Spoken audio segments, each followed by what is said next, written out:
अजब नगर में ले गए हमको सतगुरु आन, झिलके बिंब अगाध गति, सूते चादर तान। जगत गुरु तत्वदर्शी संत रामपाल जी महाराज जी के सानिध्य में 9 से 11 मार्च 2025 को 3 दिवसीय भव्य महासमागम का आयोजन किया जा रहा है, जिसमें संत गरीबदास जी महाराज की अमर वाणी का अखंड पाठ, संत रामपाल जी महाराज का विशाल सत्संग, दहेज मुक्त विवाह, विशाल भंडारा तथा अनोखी आध्यात्मिक प्रदर्शनी, रक्तदान शिविर, निःशुल्क नेत्र जांच शिविर, दंत चिकित्सा शिविर भी लगाए जाएंगे। इस महासमागम का आयोजन नेपाल सहित भारत के सभी 11 सतलोक आश्रमों में आयोजित किया जाएगा। हमारे सतलोक आश्रमों का पता है: सतलोक आश्रम श्री धनाना धाम सोनीपत हरियाणा, सतलोक आश्रम मुंडका दिल्ली, सतलोक आश्रम कुरुक्षेत्र हरियाणा, सतलोक आश्रम भिवानी हरियाणा, सतलोक आश्रम धुरी पंजाब, सतलोक आश्रम खमाणो पंजाब, सतलोक आश्रम सोजत राजस्थान, सतलोक आश्रम शामली उत्तर प्रदेश, सतलोक आश्रम बैतूल मध्य प्रदेश, सतलोक आश्रम इंदौर मध्य प्रदेश, सतलोक आश्रम धनुषा नेपाल। इस महासमागम में आप परिवार सहित सादर आमंत्रित हैं। अधिक जानकारी के लिए संपर्क करें 6477394641।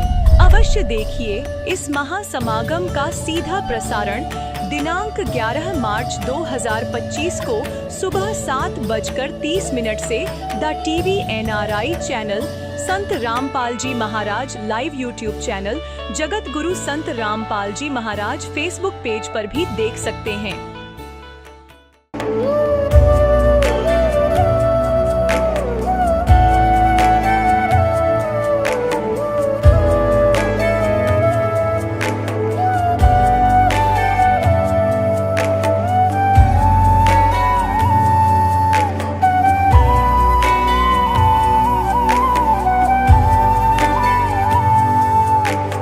गीता अध्याय 15 के श्लोक 16-17 में 3 प्रभु बताए हैं। ये 3 प्रभु कौन हैं? किस प्रभु की शरण में जाने के पश्चात जन्म और मरण समाप्त हो सकता है? 3 प्रभुओं में सबसे उत्तम परमात्मा कौन है? कैसा है? उसका क्या नाम है? इन सभी गूढ़ रहस्यों को जानने के लिए अवश्य सुनिए जगत गुरु तत्वदर्शी संत रामपाल जी महाराज के अमृत वचन। दर्शकों, भारतीय संस्कृति में एक शादीशुदा औरत के लिए उसके सुहाग से बढ़कर कुछ नहीं होता, और यदि औरत का सुहाग ही दांव पर लग जाए तो उसकी जिंदगी बदतर हो जाती है। ऐसी ही बेरुखी भरी जिंदगी जी रही थी पटियाला की रहने वाली गीता जी, जो कि डाइवोर्स कोर्ट केस के चलते कई वर्षों से अपने मायके में अपना दुखी जीवन व्यतीत कर रही थी। देवी देवताओं की परंपरागत साधना करते हुए भी नास्तिक होने की कगार पर थी। पिताजी की मृत्यु हो चुकी थी। फिर 3 जून 2017 को इन्होंने अपनी मां को भी खो दिया। गीता जी को महसूस होने लगा कि इनकी मां इनके अंदर प्रेतवत प्रवेश हो चुकी हैं। इन्होंने आत्महत्या भी करने की कोशिश की, लेकिन कहते हैं ना, जाको राखे साइयां, मार सके ना कोई। अचानक इनके साथ गजब का चमत्कार हुआ। जगत गुरु तत्वदर्शी संत रामपाल जी महाराज इनके सपने में आए और इनको सत्संग स्थल की जानकारी दी और नाम दीक्षा लेने की भी बात कही। गीता जी जब सत्संग में पहुंची, नाम उपदेश लिया, तो उसके कुछ ही दिनों बाद इनका उजड़ा घर बस गया। तलाक का मुकदमा खत्म हो गया। पति ने कोर्ट में माफी मांगी और सुलह करके इन्हें घर ले गए।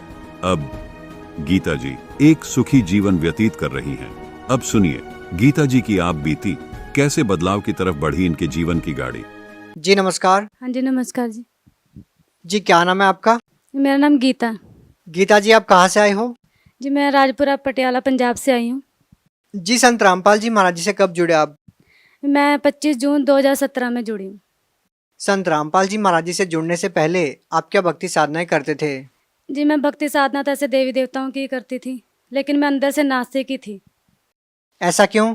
क्योंकि मैं किसी की भी देवी देवताओं को मानती नहीं थी। हमारे घर में बहुत ज़्यादा प्रॉब्लम थी, उस वजह से मैं देखा देखी करती थी, लेकिन मेरे मन से किसी के नामों को नहीं करती थी मैं।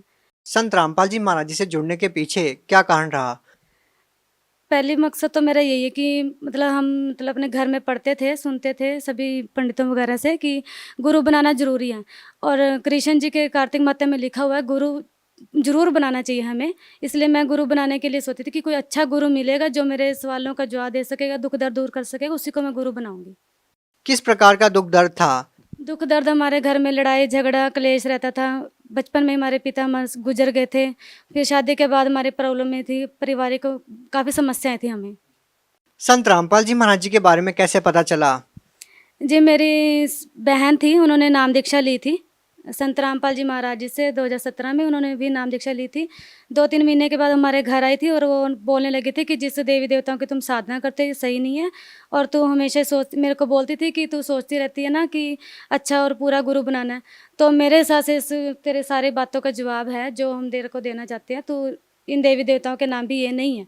जब मेरी बहन मेरे को बताने के लिए आई भी है कि नाम दीक्षा लेनी है या कुछ, तो मैंने उसको ये बोला था मेरा दिल करेगा तो अच्छा गुरु मेरे को कोई दिखा या मेरे को लगा मेरे दिल में जच गया तो मैं उसी किसी को गुरु को बनाऊंगी, वरना नहीं, पहले मेरी कोई मुसीबतें हल करें।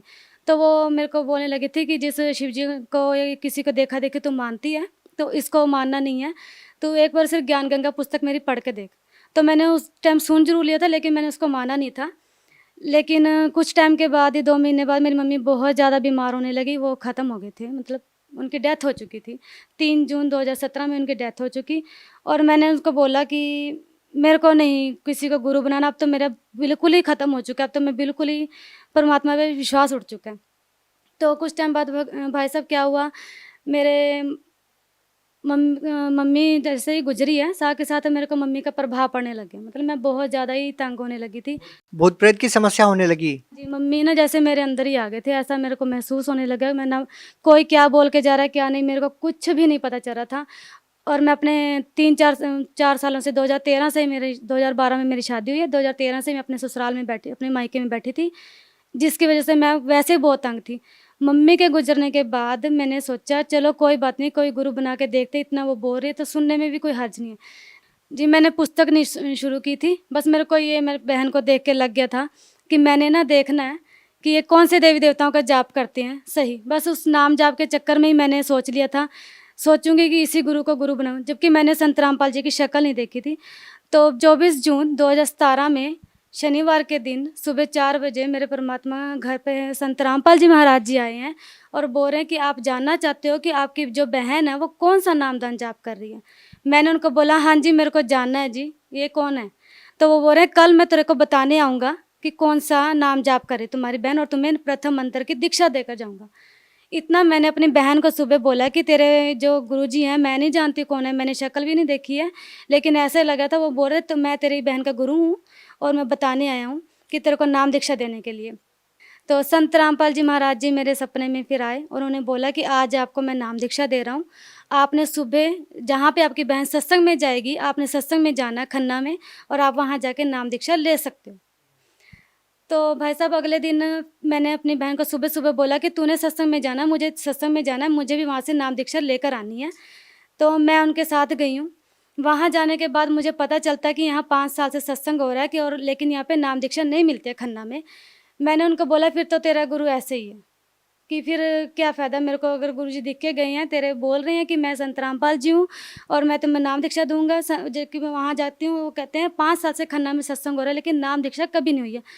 तो ये संत रामपाल जी महाराज हमारे परमात्मा ने इतना चमत्कार किया कि आधे घंटे के बाद जब सत्संग समाप्त होता है तो हमारे यहाँ पे कोऑर्डिनेटर हैं दीपक दास भगत जी, तो उन्होंने अनाउंसमेंट की है कि संत रामपाल जी महाराज जी का आदेश आया है कि जो कोई नया भक्त जुड़ना चाहता है, प्रथम दीक्षा लेना चाहता है, यानी कि जुड़ना चाहता है उनके साथ, आज यहाँ पे दीक्षा का प्रबंध किया गया। इतना सोचते मेरे को हुआ कि शायद सच्ची होगा कुछ ना कुछ, बस ऐसा मन टिक गया था मेरा। तो मैंने वहाँ से नाम दीक्षा ली। और मेरे जो हस्बैंड, जो मैंने अपने हस्बैंड के ऊपर आपको बताना चाहूँगी, मैंने अपने हस्बैंड के ऊपर कोर्ट केस किया हुआ था तलाक का, डिवोर्स का, जिसकी वजह से हो जाए, लेकिन उन्होंने कोर्ट में जाके माफ़ी मांगी है, सारा पैसा भी खुद भरा है और वहाँ पे लेने आए कि मैं तेरे को घर बसाना चाहता हूँ, मैंने तेरे साथ घर बसाना है दोबारा से। संत रामपाल जी महाराज जी से नाम दीक्षा लेने के बाद की बात है? संत रामपाल जी महाराज से नाम दीक्षा लेने के बाद ही हुआ ये सब कुछ, जो भी परमात्मा ने चमत्कार किए हमारे संत रामपाल जी महाराज ने तभी हुए हैं, और ये चमत्कार 20-22 दिन के अंदर ही हो गए थे। क्या आप मानते हैं कि संत रामपाल जी महाराज जी से नाम दीक्षा लेने के बाद आपके जीवन में इतना बड़ा बदलाव हुआ, आपको इतने सारे लाभ मिले? हाँ जी भगत जी, हाँ जी भाई साहब, ये तो मैं बिल्कुल मानती हूँ। और क्या क्या लाभ मिले? लाभ भगत जी, मैंने भाई साहब मैंने 2 बार सुसाइड करने की भी कोशिश की है, क्योंकि मेरे घर में बहुत ज़्यादा ये प्रॉब्लम थी, जिसकी वजह से मैंने 2 बार सुसाइड करने के लिए दवाई खाई थी, पॉइज़न खा चुकी थी मैं। लेकिन परमात्मा ने मतलब कहीं ना कहीं मेरी भक्ति जुड़ी होगी, शायद मेरे को बचा के रखा था। आज भी जो लोग आपकी तरह पीड़ित हैं, इस तरह के दुख दर्द बहुत सारे लोगों को होते हैं, तो क्या वो लोग संत रामपाल जी महाराज जी से नाम दीक्षा लेते हैं तो क्या उनके भी दुख दर्द दूर हो जाएंगे? हाँ जी हाँ, 101%, ये कह सकते हो 100 से भी ज़्यादा, जो भी हो सकता है। मैं कह रही हूँ कि मैंने कोई ऐसा मतलब खोज करती थी गुरु बनाने के लिए, जब भी मैं आसाराम बापू जी के पास हमारे रिश्तेदारों ने नाम दिया होता, और इससे पहले मैंने ब्रह्म कुमारी वालों के पास जाके उनकी बुक्स वगैरह पढ़ने की कोशिश की थी। तो काफ़ी सारा ज्ञान था, जो मैं सोचती थी कि जो मेरे सवालों का जवाब दे सकेगा उनको ही मैं गुरु बनाऊंगी। तो मेरे सवालों के जवाब होते थे, कई बार पढ़ती थी सारी किताबें, ऐसा नहीं है, लेकिन मैं अंदर से नहीं पढ़ती थी, सिर्फ उसको खोज करने के लिए कि जब मेरे को इन सारे सवालों के जवाब मिल जाएंगे, कुछ सुधार दिखेगा, तो ही मैं किसी को गुरु बनाऊंगी। और मैं 101% कह सकती हूँ कि संत रामपाल जी से ऊपर इस दुनिया में ना कोई है, ना ही कोई होगा। बहन जी, आपके जीवन में इतना कुछ घटित हुआ, आपके ससुराल वालों ने आपको छोड़ दिया और उसके बाद आप एक ऐसे संत से जुड़ते हैं जिनके बारे में आप कुछ नहीं जानते, आपने जिनको देखा तक नहीं था, उनसे जुड़ने के बाद आपको इतने सारे लाभ मिले, तो उनसे नाम दीक्षा कैसे ले सकते हैं? हाँ भाई साहब, ऐसा है, सबसे पहली बात, जिनको तो अपने कष्ट कटवाने हैं वो तो एक बार इस चीज़ को जरूर ट्राई करें कि हमें संत रामपाल जी से कोई फ़ायदा हो रहा है या नहीं।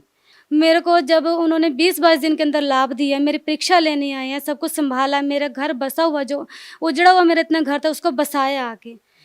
मेरे हस्बैंड जो थे वो स्मैक, अफीम, पता नहीं क्या क्या नशे करते थे, जिस नशों के बारे में मैंने कभी नाम भी नहीं सुना था, वो भी कर रहे थे।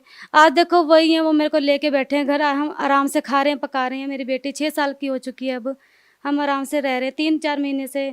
हम और भी अच्छा हमने घर जोड़ लिया। बल्कि मैं संदेश तो नहीं दे सकती, पर ये जरूर कहूँगी, एक बार संत रामपाल जी महाराज जी का ना सत्संग सुनकर जरूर देखें, अपने ग्रंथों से मिलान करके देखें, एक बार उनको समझने की कोशिश जरूर करें। और कुछ नहीं तो आप लाभ लेने के लिए जरूर सोचें कि हमें लाभ लेना है, कि आपकी कोई समस्या है, एक बार समस्या के लिए जुड़ कर देखें, तो कोशिश जरूर करनी चाहिए। जी धन्यवाद। सत्संग। अब जगत गुरु तत्वदर्शी संत रामपाल जी महाराज जी के सत्संग के माध्यम से उस अद्वितीय आध्यात्मिक ज्ञान के बारे में जानते हैं, जिसके माध्यम से आप भी प्राप्त कर सकते हैं ऐसे आध्यात्मिक, मानसिक और भौतिक सुख जो अभी तक आपने सिर्फ मीराबाई, ध्रुव, प्रहलाद जैसे कुछ ही भक्तों की जीवन कथा में सुने होंगे। अब सुनिए तत्वदर्शी संत के संग शास्त्र अनुकूल भक्ति सत्संग, ऐसा अद्वितीय आध्यात्मिक ज्ञान जिसका है सर्वधर्मों के पवित्र शास्त्रों में प्रमाण।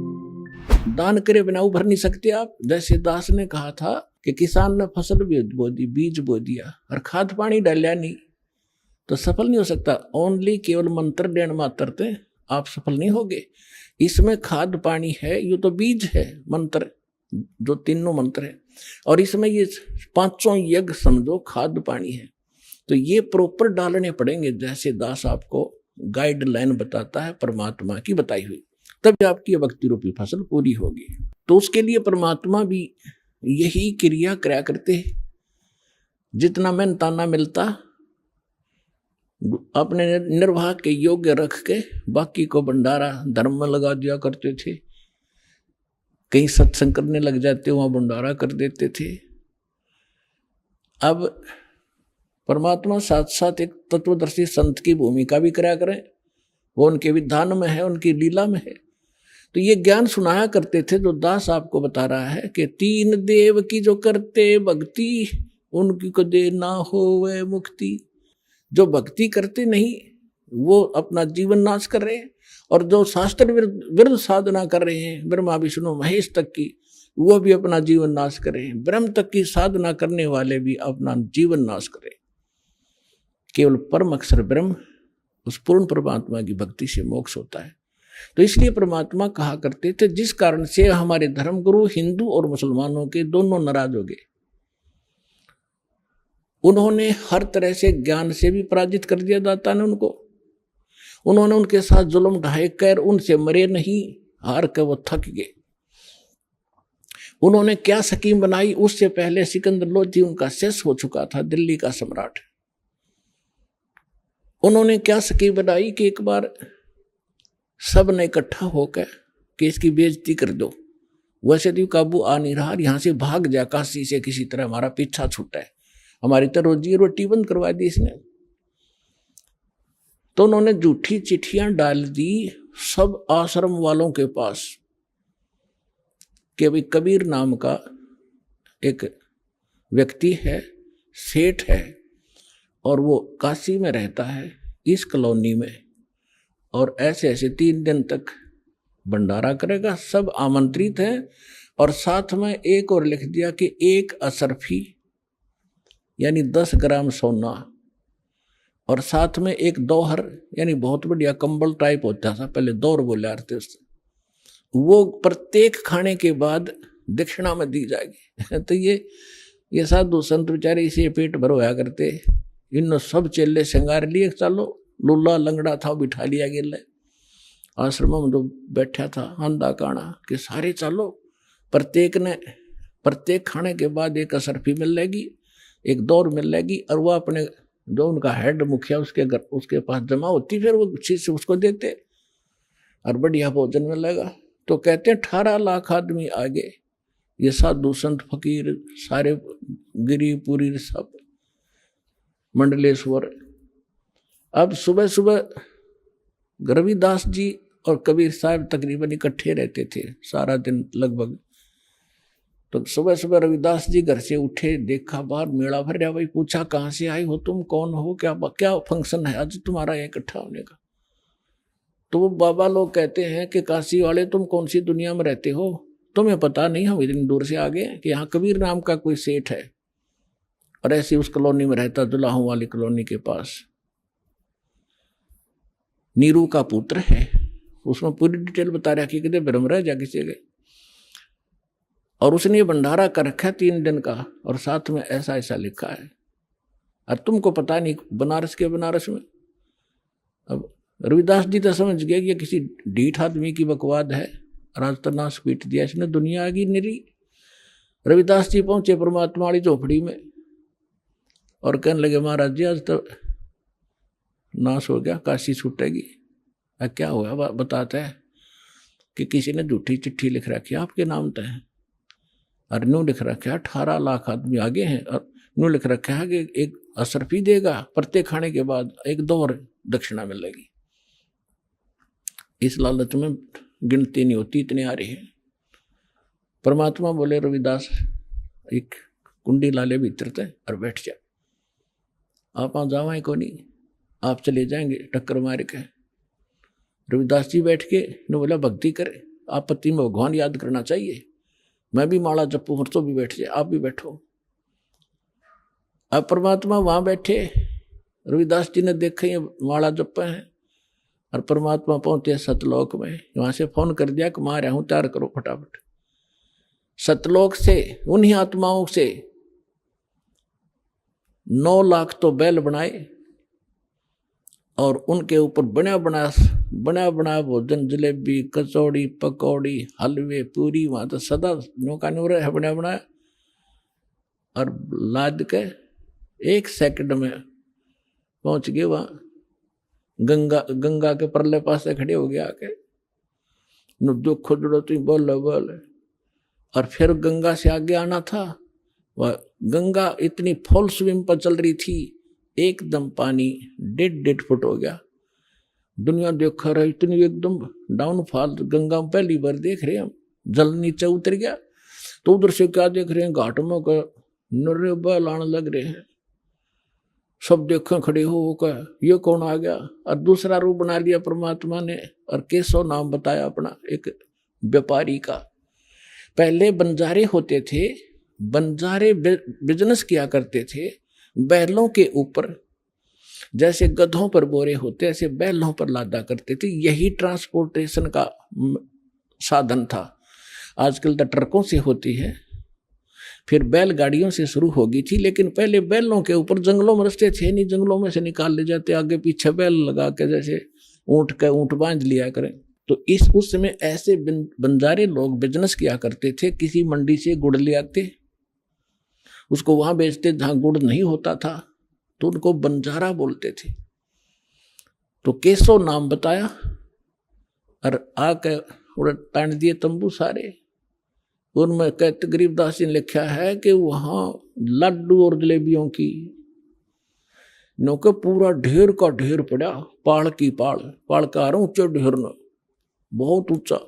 अब 18 लाख आदमी का भोजन और कोई पतीला मतावे को नहीं। तंबू बिछा कर बढ़िया कपड़े नीचे और सुंदर तंबू टेंट सुंदर ऐसे चमकीले, धूल भी ना लग गया उनके, कर दिया भंडारा शुरू। उधर से सिकंदर लोधी के पास भी चिट्ठी भेज दी अगी, उसने भगवान मान्य था, आ जाएगा देख लेगा, यू भाग्य पाओगा यहाँ से। सिकंदर लोधी शेख तकी के साथ वहां आ गया। वहां देखा तो जय जयकार हो रही, भंडारा शुरू हो गया।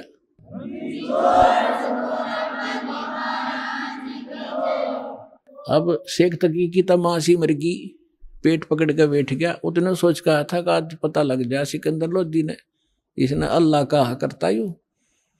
और जब देखा कि ये भंडारा कौन कर रहा, पूछा किसी ने, किसी से पूछा तो पता लगा कि यहाँ केसो नाम का व्यक्ति बैठा है। न्यू कहे मैं उसका पगड़ी बदल यार हूँ, गरीब कबीर का मैं कबीर जी का पगड़ी बदल मित्र हूँ। और ये तो राजा ने जो पूछा कि आप कौन हो, कि केसो नाम है मेरा, आप क्या लगते हो गरीब, उसके कबीर साहब आपका क्या लगते हैं, कि मेरा मित्र है वो, पगड़ी बदल यार हूँ मैं उसका।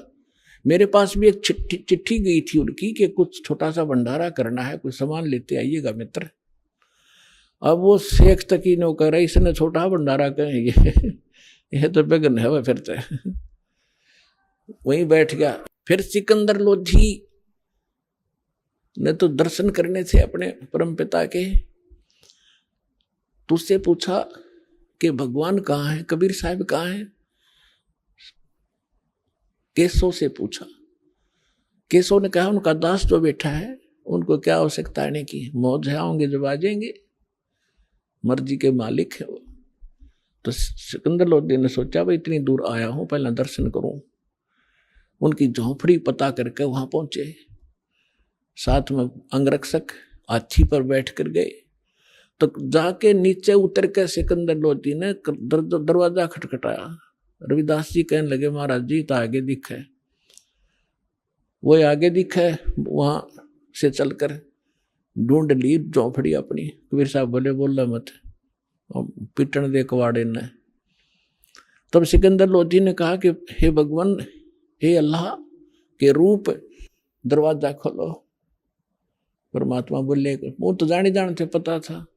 फिर ने कहा कि मैं, परमात्मा ने बोला कौन है भाई तू, कि मैं आपका दास हूं, सिकंदर दिल्ली से आया हूं, एक बार दरवाजा खोलो परवरदिगार।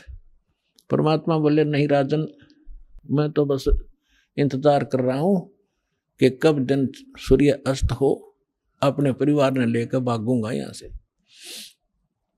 ये मुझे जीने नहीं दे रहे। अब सिकंदर लोधी ने कहा कि हे परमात्मा,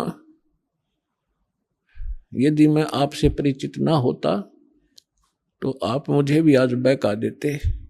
मैं अब आपकी बहकाई में नहीं आ सकता, मैं आपको पहचान चुका हूं, आप अल्लाह अकबर हैं। दास को दर्शन दे दो, बस एक बार दरवाजा खोल। तब परमात्मा ने कहा रविदास जी खोल दे खिड़की। दरवाजा खोल दिया। सिकंदर लोधी ने दंडवत प्रणाम किया दिल्ली के सम्राट और कहा परवरदिगार आपने कैसे रंग लगा रखे हैं, आपकी जय जयकार हो रही है, ऐसा भोजन सब खा रहे हैं, कैसा भंडारा कदे देखा ना सुना।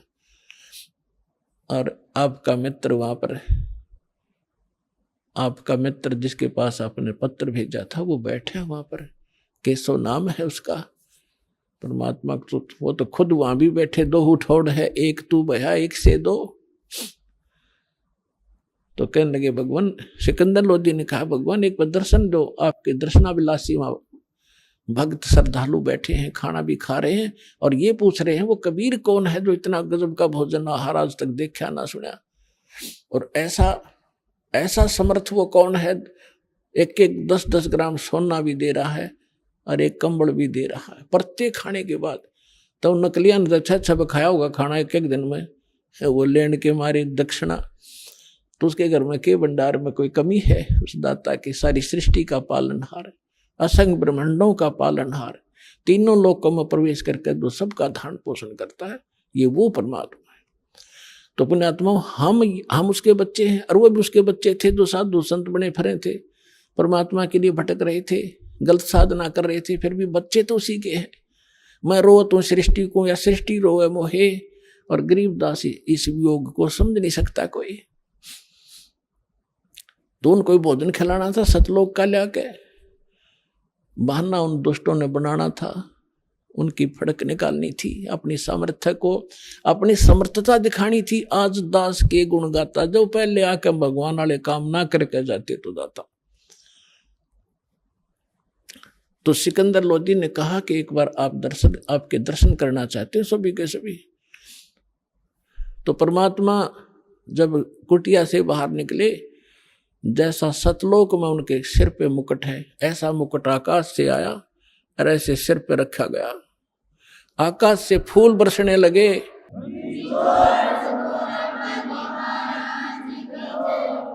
सुंदर मनोहर मुकुट पहन के परमात्मा, और ऊपर से आकाश से फूल बरसने लगे परमात्मा के ऊपर। सिकंदर लोधी ने अपने हाथी पर बैठाया, अपनी अंबारी में, साथ में रविदास जी। कबीर साहब बोले, आजा भाई मित्र तू भी। वो और रविदास जी चंवर कर रहे थे पहले। सिकंदर लोधी ने कहा, भगत जी आप तो डेली सेवा करते हो, दास को भी दे दो। तो सिकंदर लोधी ने चंवर पकड़ा, जैसे आप देखते हो पाठ के ऊपर बच्चे करते हैं। महापुरुषों पर ऐसा ये चौर किया जाता है। चौर का मतलब है जैसे माखी माछर बैठे उससे हलाया करें, ताकि हाथ कपड़ा मारें तो उसका लाग जाए, मर ना जाए। यानी इतनी नम्रता के कारण उसको चौर को संत के ऊपर डुलाया जाता है। तो सिकंदर लोधी ने चौर ले लिया, हाथी पर बैठ कर चल रहे, चारों गेट खोल दिए उस अलमारी के, जो हाथी के ऊपर एक कमरा सा बनाया करते थे। तो सारे देखें, जो खाना खा रहे थे, कौन है, कबीर कौन सा है कि वो बैठा जिस पर सिकंदर लोधी चौर करे, दिल्ली का राजा। काशी की बात है ये कि यू है वो कबीर, ये है वो कबीर, सेठ कबीर। वो सेठ दिखा जो सुंदर मन और पैर रहे ऊपर, सेठ तो वह है ही, कंगाल तो सारा संसार है उसके सामने। तो जब वहां जाकर उतर के हाथी पर थे, सारे मेले में घूमकर जय जयकार हो रही, जय हो कबीर की, जय हो कबीर जी की। वाह भाई, सेठ बड़े मोहन भोजन कराए, बड़े ठाठ हुए, ऐसा सब जय जयकार करें, जो रोटी खा हुए गुण गावे। फिर वहां से एक उस केसो बैठा था जिस टेंट में, वहां से एक सेवादार गया और करबद्ध होकर कहा कि महाराज आपको आपका मित्र याद कर रहा है, केसो। तो सिकंदर लोधी, रविदास जी और परमात्मा उतर के हाथी से नीचे चल पड़े। जब उस टेंट में गए, टेंट को केवल सीलिंग छोड़ दी, ऊपर कर दिया उसको ऐसे। और क्या नीचे एकदम सामने देखते देखते एक सुंदर मनोहर पलंग आया, उसके ऊपर इतने सुंदर गद्दे बिछ गए, इतने बढ़िया, उसके ऊपर एक चद्दर बिछ गई जिसके हीरे मोती लाल जड़े हुए थे। उस पर बैठ के भगवान बीच में जच गए।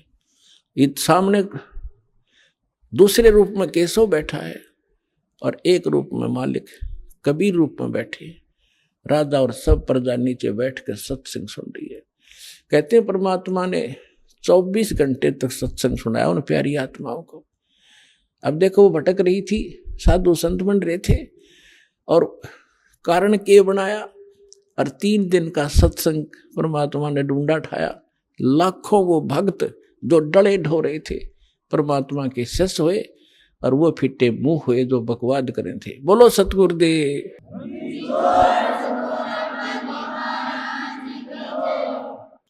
ये बहुत लंबी वार्ता है, कभी फिर समय आने पर। अभी तो दास आपको सदग्रंथों से ये प्रूव कर रहा था कि भगवान कौन है। जब आपको, जैसे पहले आप सेट हो रहे थे, कृष्ण जी भगवान, श्री रामचंद्र जी भगवान, शंकर जी भगवान, गणेश जी भगवान, तो आपने आपको कोई भी उनकी कथा कहीं खड़ा होकर सुनावा था तो आप सारे शांत होते थे और स्वीकार होती थी, सब कुछ सही मानते थे, तो नो प्रॉब्लम थी। और जब इस दास ने यह यथार्थ कथा शुरू की तो कितना विरोध हुआ। कहता दास जान या मेरे साथ उस समय से संघर्ष करते हुए आपके भाई बहन चल रहे हैं या वो जानते हैं आप तक हम कैसे ही संदेश को पहुंचा पाए। जेल तक जाना पड़ा, 36 मुकदमे झूठे कर रखे हमारे ऊपर, लेकिन मालिक साथ है, एक दिन सब फिट्टे मुंह हो जाएंगे और सच्चाई ऊपर आओगी।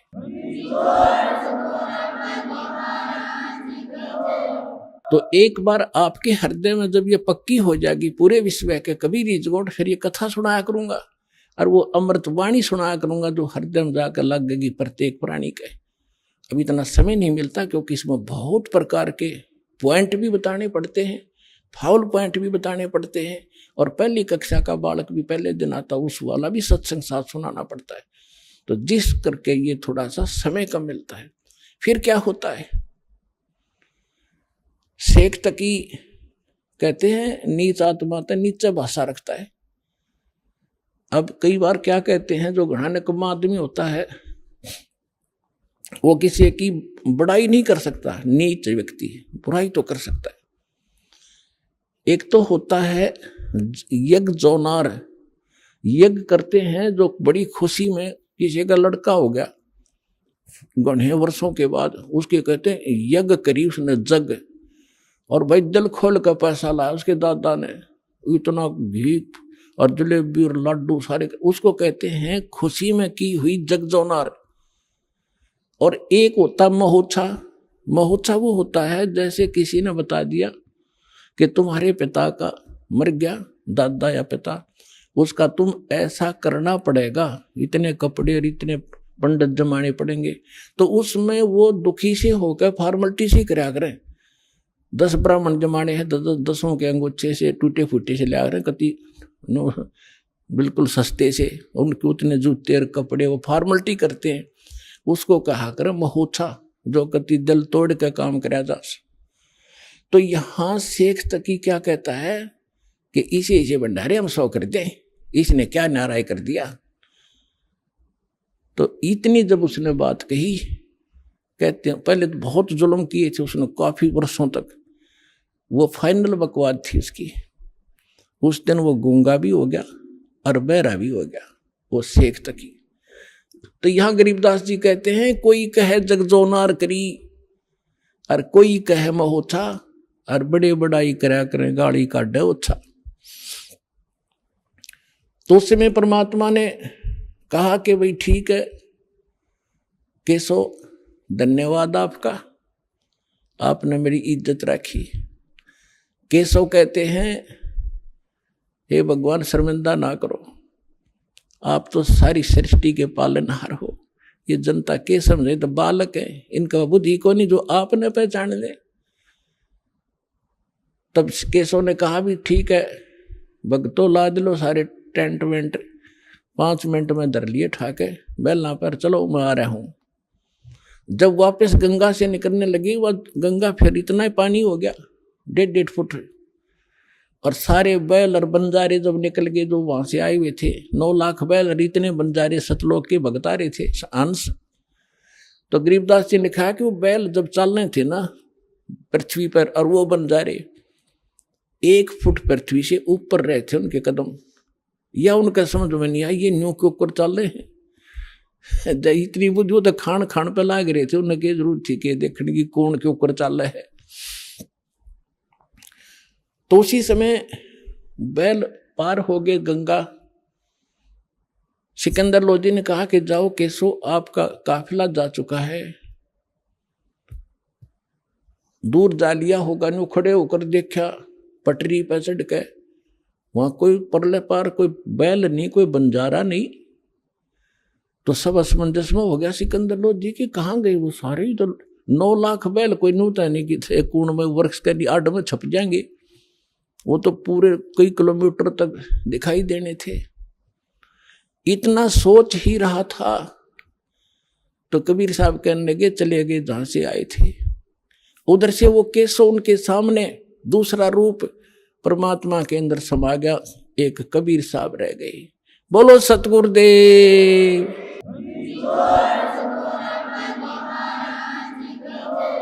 तो परमात्मा कहते हैं कल्पे कारण कौन है, कर सेवानी काम, और मन इच्छा फल दूंगा जो पड़े मेरे तक काम।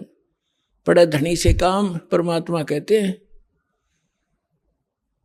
साई इतना दीजियो जा मैं कुटुंब समावे, हम भी भूखे न रहे अतिथि न भूखा जावे। भगवान से मांगने का तरीका बताया परमात्मा ने कि घना मत मांगया करो, इतना मांगो कि परमात्मा हम भी भूखे ना रहे और द्वार पे कोई अतिथि आ जाओ भूखा ना जा, इतना जरूर दास को देना।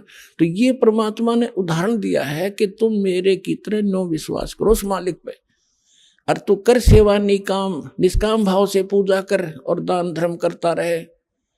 जब कभी कोई आपत्ति आवेगी, जब देखना मेरे हाथा बदल लूंगा अपने बच्चे को, सारा संसार देखता रह जाएगा।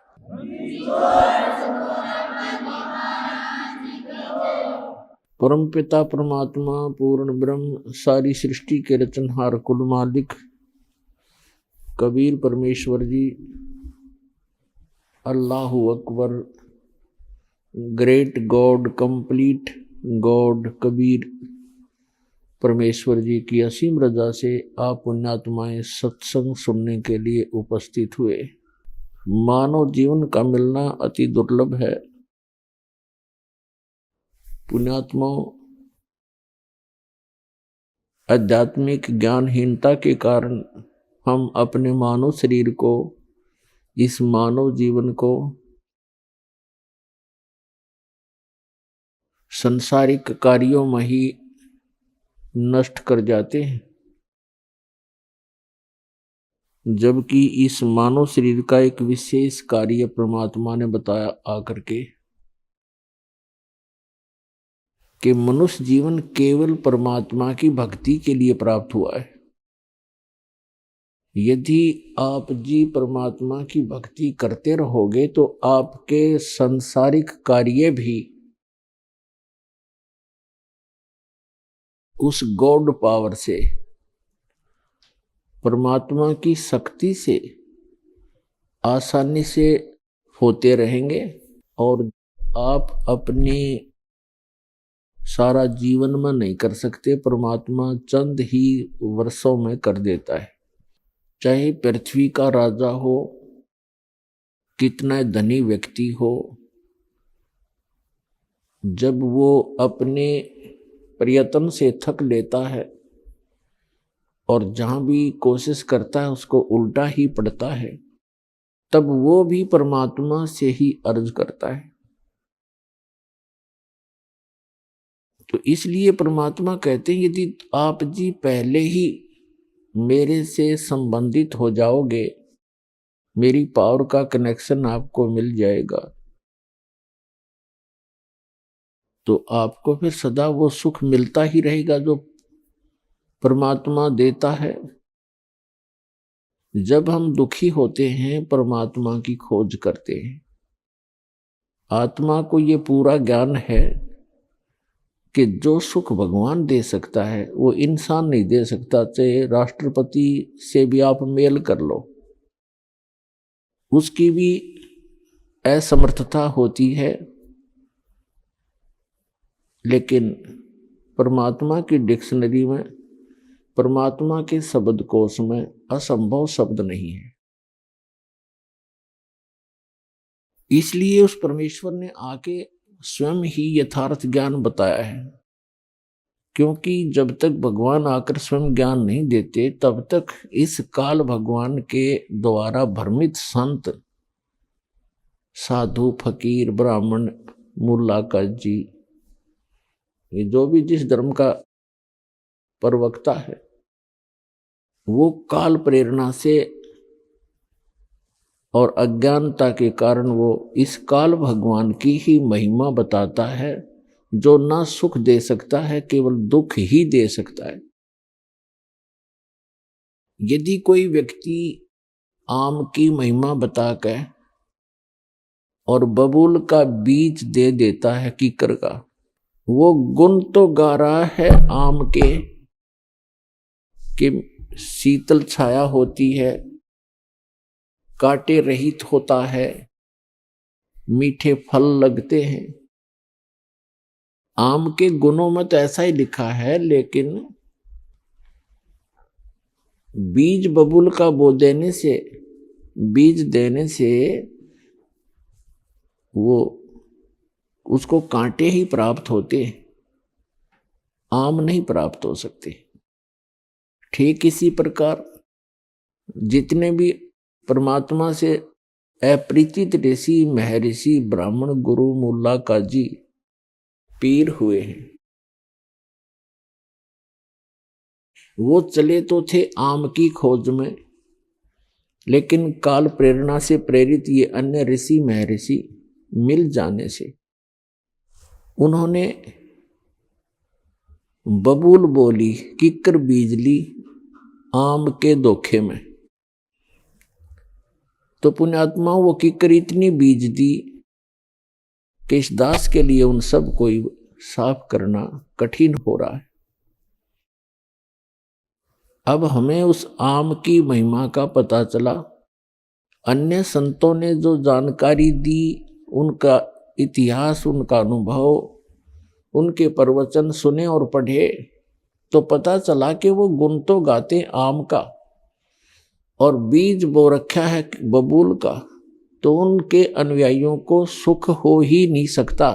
अभी आपने सुने संत रामपाल जी महाराज के मंगल प्रवचन। आइए अब सुनते हैं संत रामपाल जी महाराज से नाम दीक्षा लेकर सतभक्ति करके अद्भुत लाभ प्राप्त करने वाले अनुयायी के विचार। ये कहानी है मध्य प्रदेश के गुना जिले के रहने वाले करण दास जी की, उनके जीवन में आए अद्भुत बदलाव की। करण जी पहले काला जी महाराज, चंद महाराज, हनुमान जी और देवनारायण जैसे देवी देवताओं की पूजा किया करते थे, लेकिन उनके इतनी भक्ति के बावजूद उन्हें जीवन में शांति नहीं मिली। उनकी हालत इतनी बिगड़ गई कि उनके मुंह में असाध्य रोग यानी कैंसर हो गया। करण जी ने भारत के सभी प्रमुख अस्पतालों में इलाज कराया, जिनमें दिल्ली का एम्स, मुंबई का टाटा मेमोरियल और जयपुर का महात्मा गांधी मेडिकल कॉलेज शामिल थे। लाखों रुपए खर्च करने के बावजूद उनकी बीमारी ठीक नहीं हो पाई। डॉक्टरों ने उन्हें बता दिया कि यह कैंसर ठीक नहीं हो सकता और वे निराश होकर घर बैठ गए। जीवन से निराश होकर करण जी ने आत्महत्या का प्रयास भी किया, लेकिन एक आंतरिक प्रेरणा ने उन्हें रोक दिया।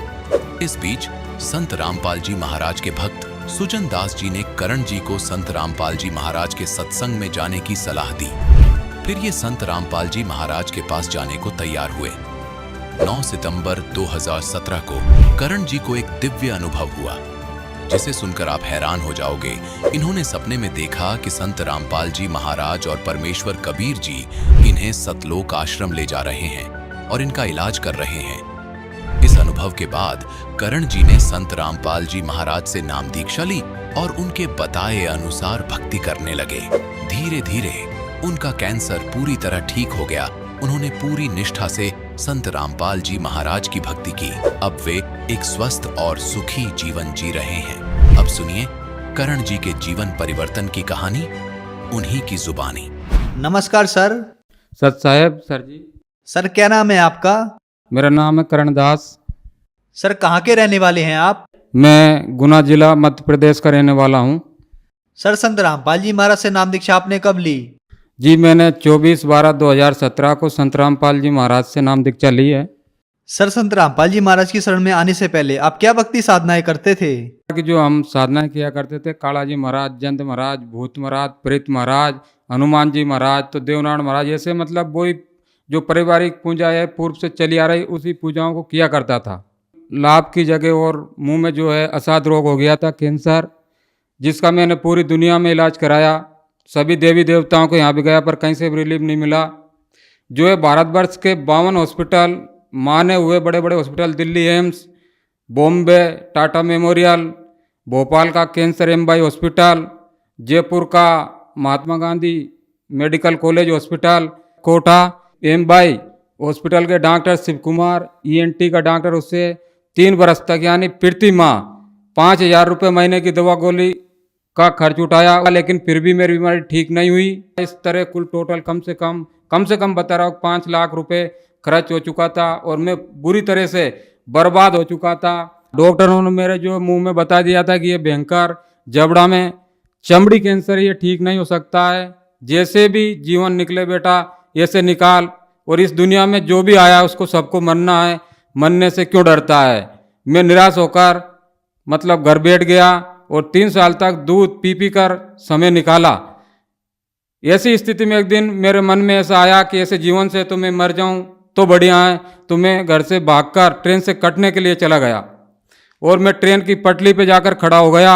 लेकिन अंदर से ऐसी प्रेरणा हुई कि अभी रुक जा, तुझे भगवान मिलने वाला है, और मैं वापस घर आ गया। कई बार मैंने एंडोसल्फान पीकर मरने का प्रयास किया और शिक्षित होने के नाते या कहीं भी कुछ ऐसी किताबें पढ़ने के कारण किताबों में लिखा रहता था कि आत्महत्या सबसे बड़ा दोष है, आत्महत्या नहीं करना चाहिए। इसलिए मैंने आत्महत्या करने का एक कदम नहीं उठाया और दुखी जीवन घर पे पड़ा रहकर जीता रहा। इसी के लिए मैं कम से कम हिंदू धर्म के जो तांत्रिक है उनके पास और मुस्लिम धर्म के जो तांत्रिक है उनके पास भी गया।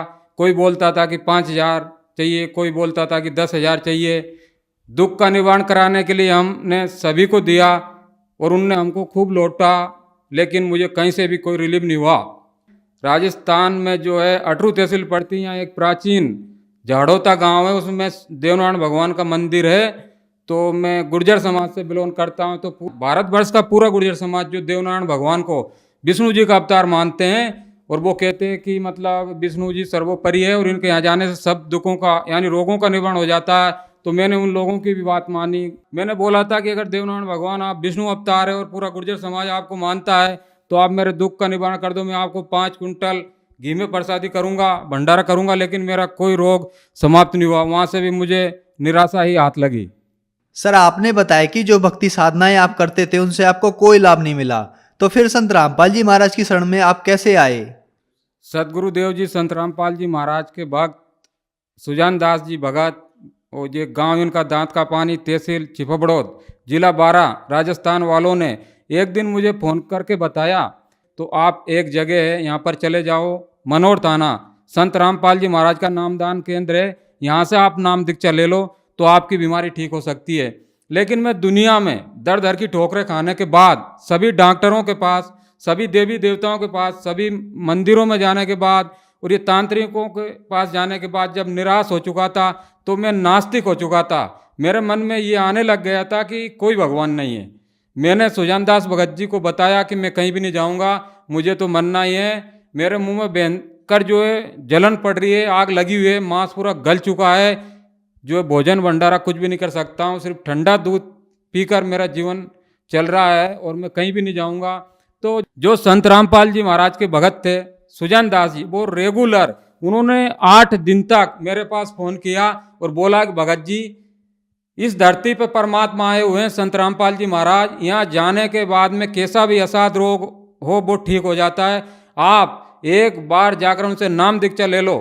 अगर मौत भी हो जाएगी और आपने 108 नाम का सुमरण कर लिया जो संत रामपाल जी महाराज देंगे तो आपको 10वें महीने इस धरती पे मनुष्य जीवन दिला देंगे संत रामपाल जी महाराज किसी भक्त परिवार के घर में। तो मुझे विश्वास नहीं हुआ। मैंने उनसे बोला कि ये कैसे संभव है कि संत रामपाल जी महाराज परमात्मा हो सकते हैं। उसी दिन मतलब 9 सितंबर 2017 को संत रामपाल जी महाराज और परमेश्वर कबीर देव दोनों आए और मुझे मेरे घर से उठाकर ले गए बरवाला आश्रम। वहाँ ले जाकर उन्होंने मुझे एक बढ़िया मतलब जो है पलंग तख्ता पे सुलाया, फिर मेरे पूरे बालों की जो है शरीर के बाल काटे और फिर मुंह की मेरी सर्जरी की, मुंह में मशीन डालकर, और दोनों खड़े हो गए। तो मैंने पूछा कि आप कौन हो? मैंने इस दुनिया में कोई भी डॉक्टर, कोई भी मंदिर, कोई भी मस्जिद, कोई भी जगह नहीं छोड़ी है। अब ये कोई आश्रम है या हॉस्पिटल है? तो दोनों हंसे और बोले कि बेटा आज हमने तुझे जीवन दान दे दिया है, ये सतलोक आश्रम बरवाला है और यहाँ मैं साक्षात आया हूँ।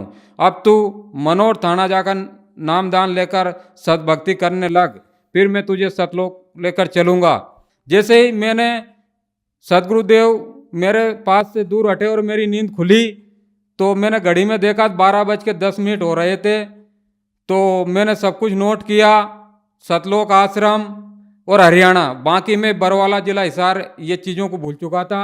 मैं सुबह उठकर और नामदान लेने के लिए नामदान केंद्र पर मनोर थाना गया राजस्थान।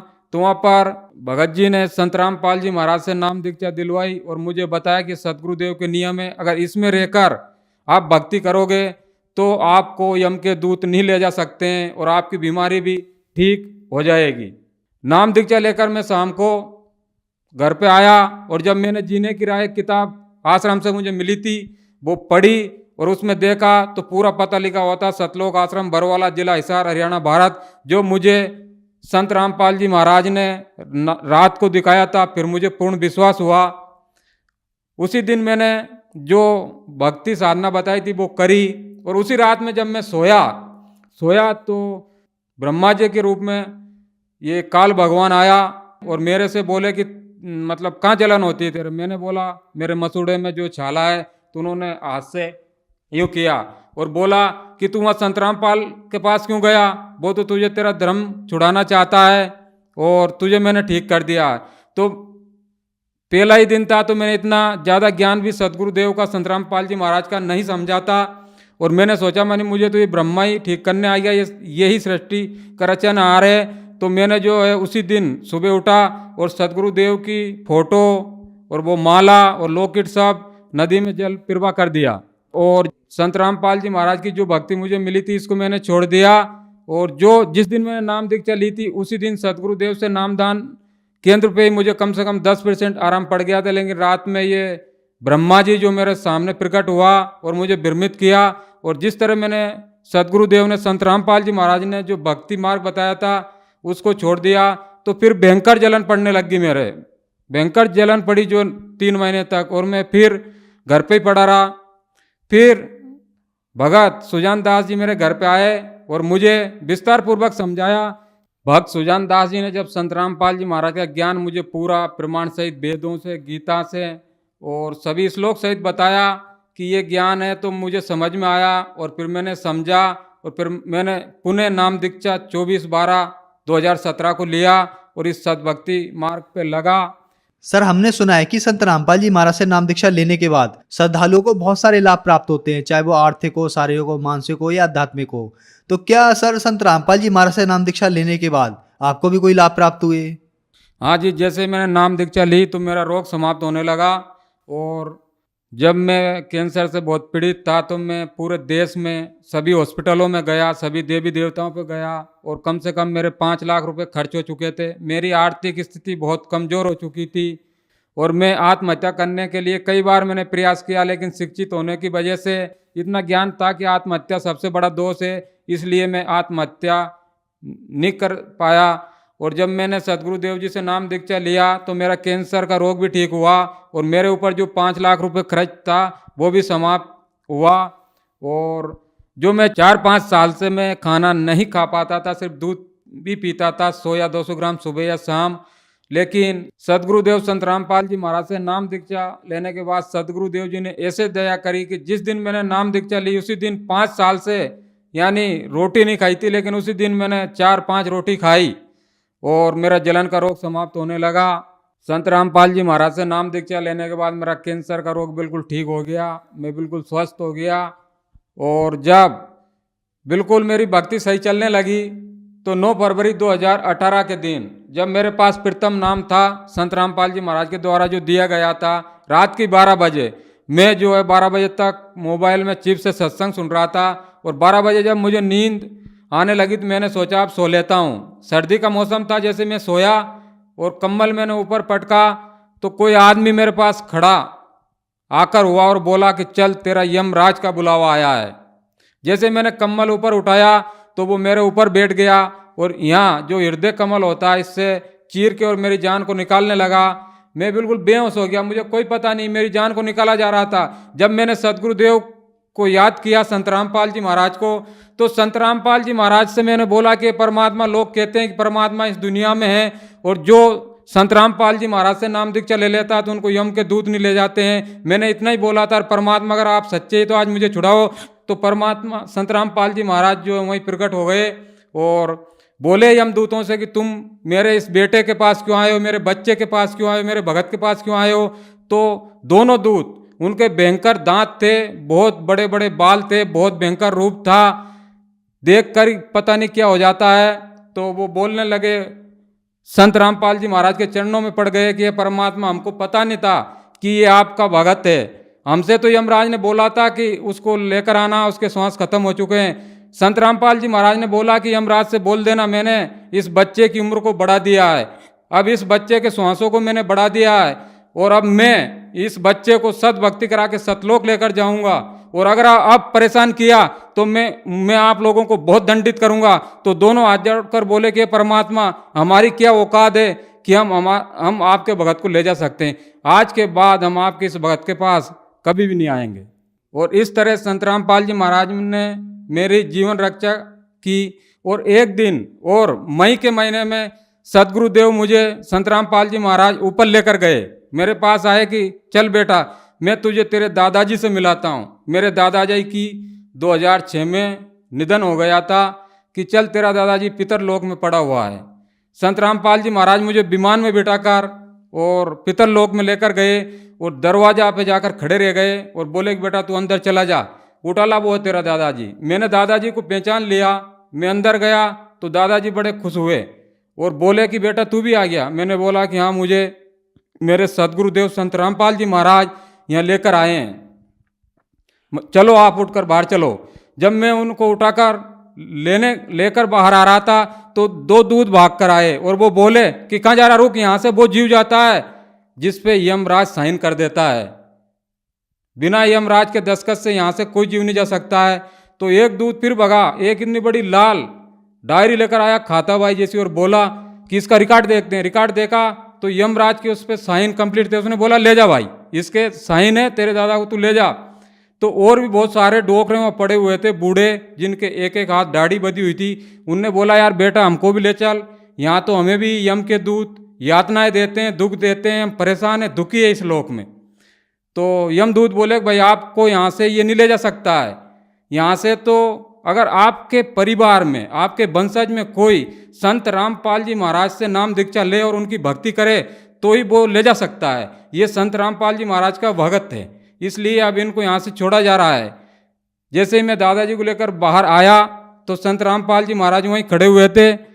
सदगुरुदेव ने मेरे से बोला कि बेटा तू जो है तेरे गांव कर्मोदिया मृत लोक में पहुंच, मैं तेरे दादाजी को जो है किसी मेरे शिष्य यानी भगत के घर में मनुष्य जीवन दूंगा, और जैसे इनकी जबान खुलेगी तो सत साहेब के कर खुलेगी और इनको नाम दीक्षा तत्काल मिलेगी और इनको भी सतलोक लेकर चलेंगे। इस तरह परमात्मा ने कहा कि मैं मेरे सच्चे भगत की 101 पीढ़ी को पार कर देता हूँ। इस तरह संत रामपाल जी महाराज ने मेरे ऊपर तो दया करी, मेरा कैंसर का रोग भी ठीक हुआ, और मेरे दादाजी पर भी दया करी जिनका निधन हो गया था सन 2006 में। और जो पूर्व में हम गलत साधनाएं करते थे देवी देवताओं की, पितर पूजा, 6 मासी 12 मासी पिंडदान आदि क्रियाएं हमारे दादाजी किया करते थे, इस कारण वो पितर लोक में पड़े हुए थे। पितर लोक जो नरक में आता है और वहाँ बहुत सारी यातनाएं भोग रहे थे, लेकिन संत रामपाल जी महाराज ने मेरे दादाजी के ऊपर भी दया करी और उन्हें मनुष्य जीवन दिलाकर और उनको भी अपने जीवन का जो है कल्याण कराने का अवसर सदगुरुदेव ने दिया। सदगुरुदेव संत रामपाल जी महाराज ने और बहुत सारी दया करी, 5 लाख का कर्ज भी अदा किया और सर्व सुविधाएं दी। कहने का मतलब आज अगर मुझे ज़रूरत होती है कि सुबह मुझे 5,000 की ज़रूरत है तो 5,000 की व्यवस्था हो जाती, पता ही नहीं कहाँ से क्या हो जाती है। परमात्मा के यहाँ कहने का मतलब दुख भी समाप्त होता है और ये भौतिक सुख सुविधाएं भी बहुत जोर से मिलती है।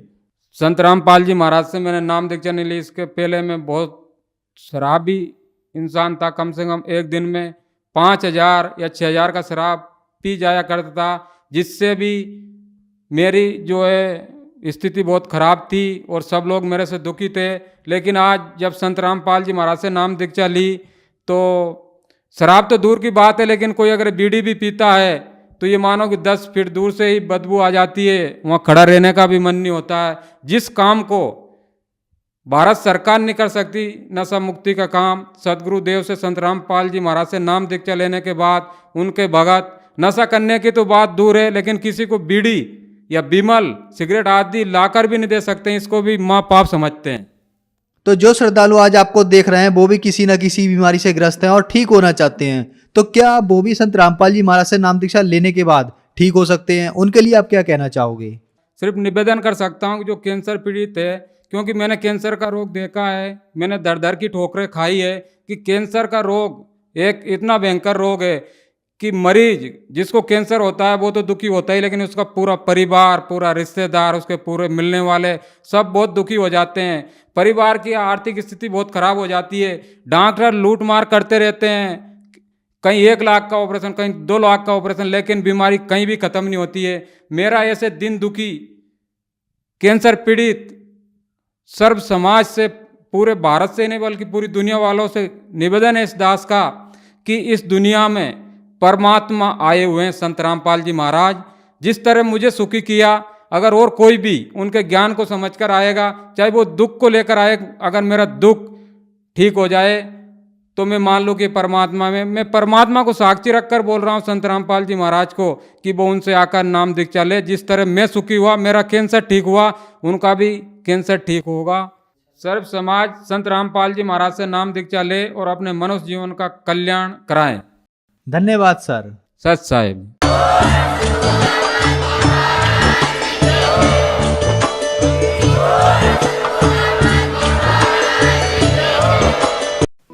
आप सुन रहे थे जगत गुरु तत्वदर्शी संत रामपाल जी महाराज के मंगल प्रवचन। अधिक जानकारी के लिए संपर्क करें।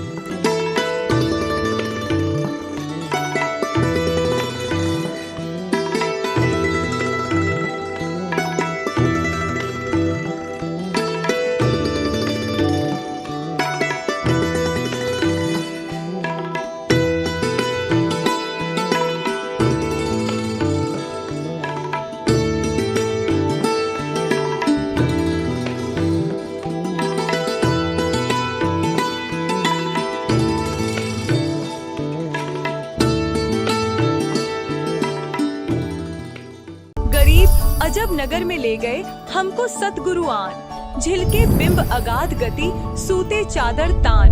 जगत गुरु तत्वदर्शी संत रामपाल जी महाराज जी के सानिध्य में 9 से 11 मार्च 2025 को 3 दिवसीय भव्य महासमागम का आयोजन किया जा रहा है, जिसमें संत गरीबदास जी महाराज की अमर वाणी का अखंड पाठ, संत रामपाल जी महाराज का विशाल सत्संग, दहेज मुक्त विवाह, विशाल भंडारा तथा अनोखी आध्यात्मिक प्रदर्शनी, रक्तदान शिविर, निःशुल्क नेत्र जांच शिविर, दंत चिकित्सा शिविर भी लगाए जाएंगे।